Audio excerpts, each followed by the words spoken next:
Hello, welcome back. We are going to end the video. This will be the last video that we are going to do. So in this video, we are going to add certain features. The first thing that I want us to do,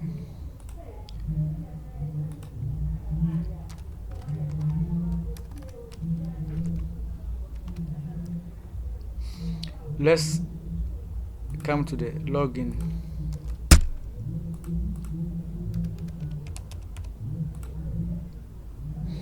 We log in here, and then the logout button is showing here.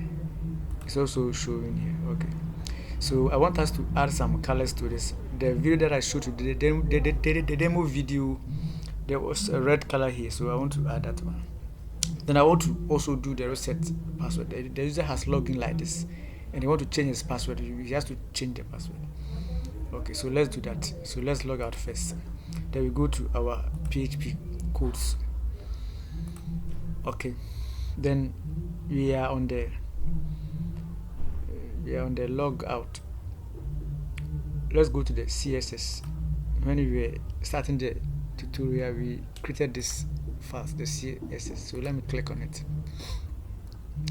Then I want to add some CSS. So you can see I have included on this page, I've included the logout here, the class. Okay, and then I am importing the index here, the navbar in the index. Please bring it down. Okay, don't put it here.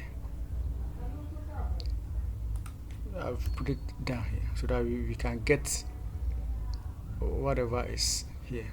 Okay, you want to use the button here. Okay, so we go to the style, the CSS, and we put a small logout class. We use the class that is in the logout button here. We put the color to be red, text declaration to be none, then margin to be 2 pixels. So this is just a basic CSS style, and that will make this button to appear red. So as you can see, when I refresh, it's appearing red. Okay, so let's move on. So we are done with that part. The next part is what we're going to do. That's the most important part that I need in this video. When we come here, let's go to the navbar. Let me close this project here. Okay, when we come to the navbar, so the navbar is here. Okay, and here is where we have the logout class here. When we come to the navbar, we can put another. You can see I've put what do you call it, bootstrap classes here, so that to divide the items here for me. So I can bring one tag. Okay, let's say li tag. Okay, I can bring it here, and then I'll say reset password. So reset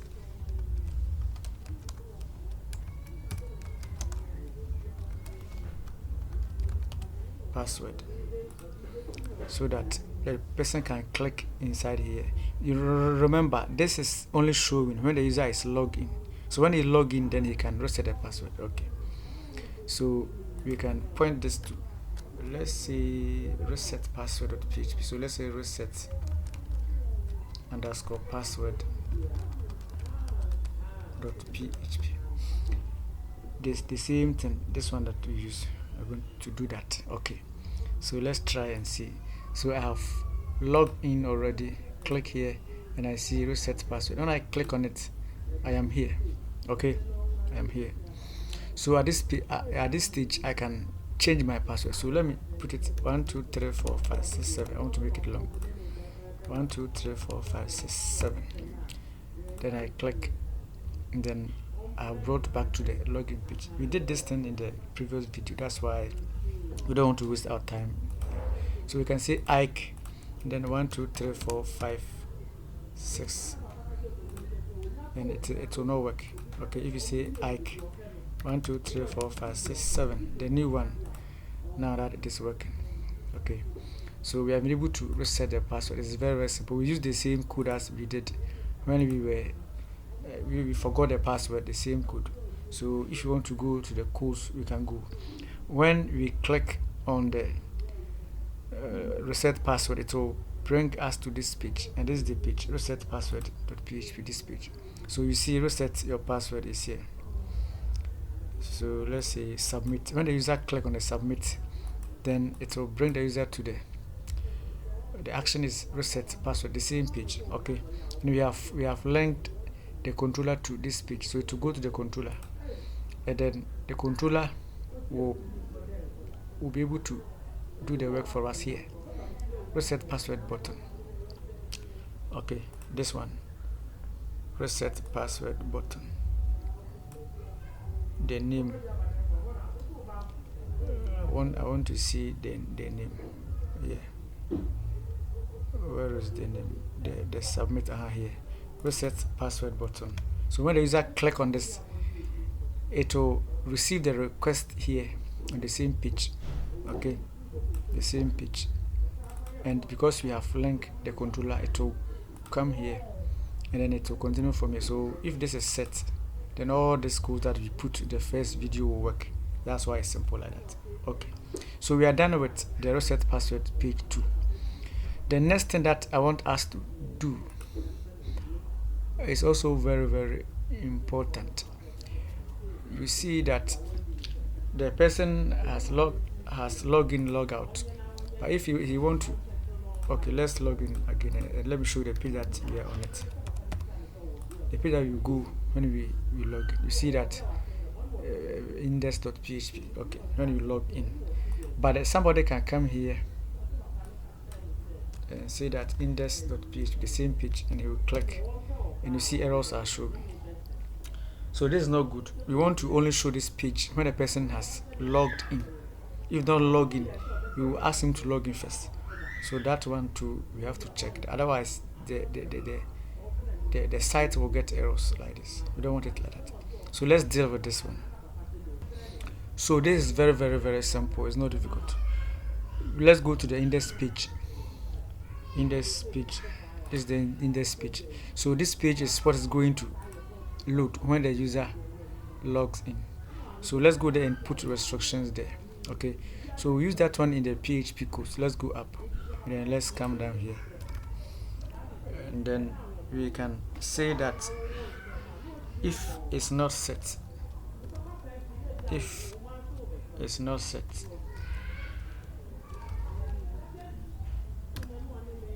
so we are putting the negative sign of if it's set, meaning if it's not set. So if it's not set of what?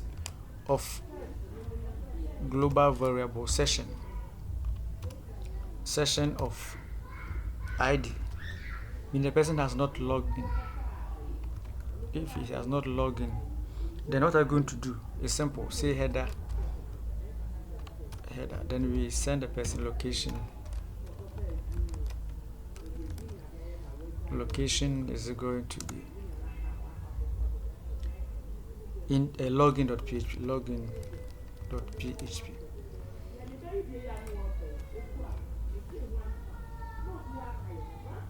Then we should send message. Let's show message that you have to log in before. Okay, this is not necessary, so but you can do. So session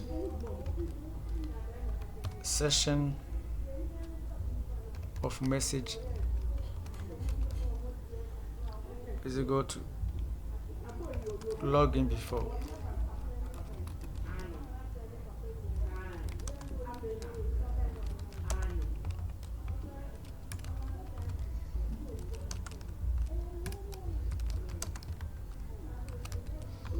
Before accessing this page.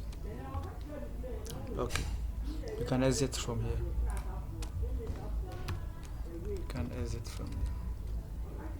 So you exit from here.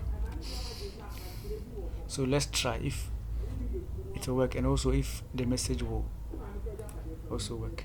So when I refresh, I should go back to the index PVC. Sorry, I should go back to the login page. But the message didn't show. I don't know why. Okay, let me log in again and see. Or let me try to go to the index page again and see. the message is not showing. Okay, we will work on that one. Okay, so it allowed it. I think two things, then we go. The next one that I want us to check is this one, this buttons here. Okay, let's check that one. And let's come and check the message, then we close the tutorial. So let's show the icons. When we were learning or we were beginning the tutorials, we put some input here. Okay, put some input here. You can watch that video, and then we set these icons. Before you can do that, you have to get your font as some. Okay, bring this one here and bring the font, web font here. Also need your JavaScript, the all.me.js. You need it with the bootstrap, and we didn't add this one in the first video, so we added this one. So please, if you have not watched the first or I think the second video, go and watch that one.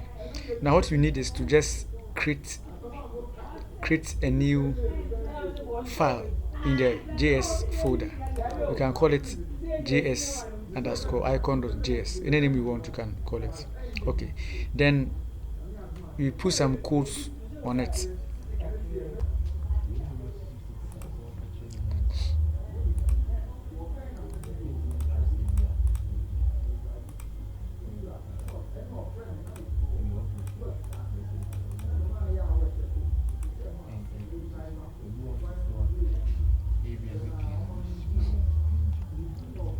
So let's check if it will work.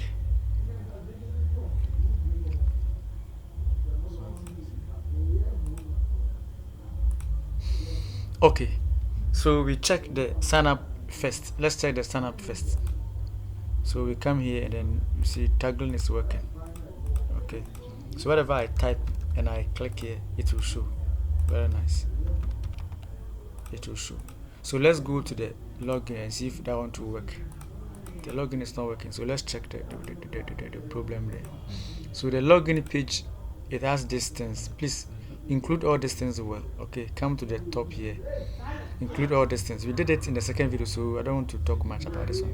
Or the bootstrap, how to include the bootstrap offline. We did all of them there, so make sure that they are included here. Okay, then we are on the login page. The login page, let's see why it is not showing. So let's go to the bottom. We have name here, password, but we don't have the ID, so please put the ID here. So put the ID. This is go to password. Before it will work, then try to include all distance down here. Then you include all distance also down here. Okay, so I think it will work. So let's refresh and see. It's also working here. So 1, 2, 3. Okay, very nice. So we are done with this part 2. So what has left now is the, what do we call it, the message, the flash message. So let's check that one. When I log in and I type 1, 2, 3, 4, 5, okay, this isn't showing, but if I log in 1, 2, 3, 4, 5, 6, 7, I think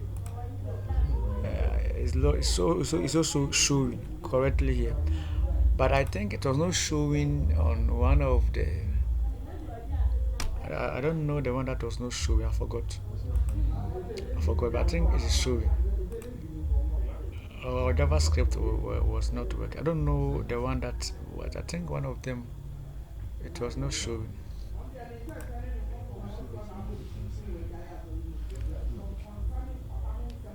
I forgot that one. What one of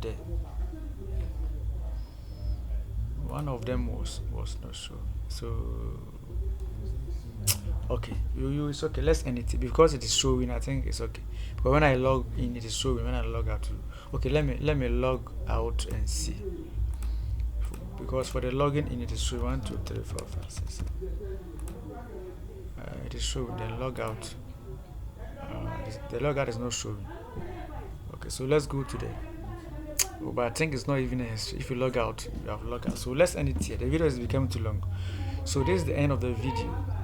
We are going to do other videos on the PHP.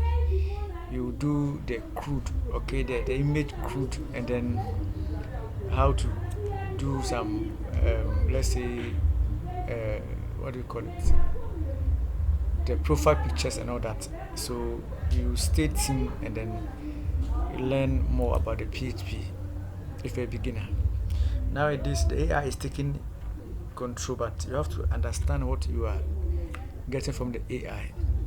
So if you understand your code, you are good to go. But if the AI creates a code for you, don't understand, and there's a small thing to debug and also to change and edit, you can't do. So you can't call yourself a programmer. Programmer is the one that understands the code that the AI is giving to. So try to learn. If you're a student or you want to learn PHP, try to learn it. And it's the basic for every web designing. It's not easy. It's not difficult to understand. So you can have the meaning of the PHP, and everything will be nice for you. So thanks you, and see you in the next tutorial.